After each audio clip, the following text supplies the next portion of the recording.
All right, we're still rigging the 2017 Stratos, and now we're going to put the 12-foot Minn Kota Talon on the back side. We already did our measuring. We drilled our holes to put the tilt bracket. That tilt bracket's very important. It lets you go under bridges, get in and out of your garage, can lay that Talon down. I'm going to put a little bit of silicone in these holes. Just because of the way my trim molding is, I'm not going to be able to suck that down as tight as I want. So I'm going to make sure I get it all sealed up. We'll bolt the bracket on and then we'll come back and show you how to finish the job. All right, so we got the tilt bracket mounted to the boat. Then we took the setback bracket off of the Talon to make it easier to mount that to the tilt bracket. We got that all on, locker in place, and then you can see the adjustment holes along the bottom. I moved it to the third hole so we have that Talon as close to vertical as possible. I'll do that to the other side.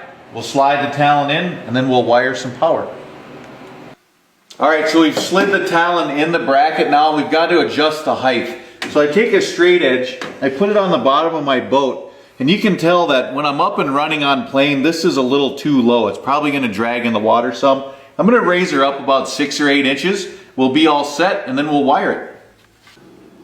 So we jumped up in the boat, we took the cap off the top of the Talon to put this support bracket on. It's got a nice little feature. It pivots down when you're not using it, pivots back up to make a kickstand.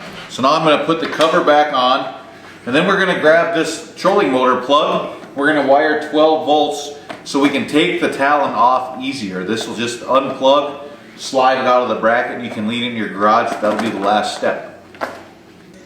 All right, so we got the wiring all hooked up and plugged in, made sure it worked. And again, the reason I like these trolling motor plugs is because now that I'm not going to use it for a couple days, I can unplug it and I don't have to worry about any battery draw. And if I want to take that Talon off, slides right out of the bracket and we're done. So there it is, Talon install. Pretty simple, down and dirty.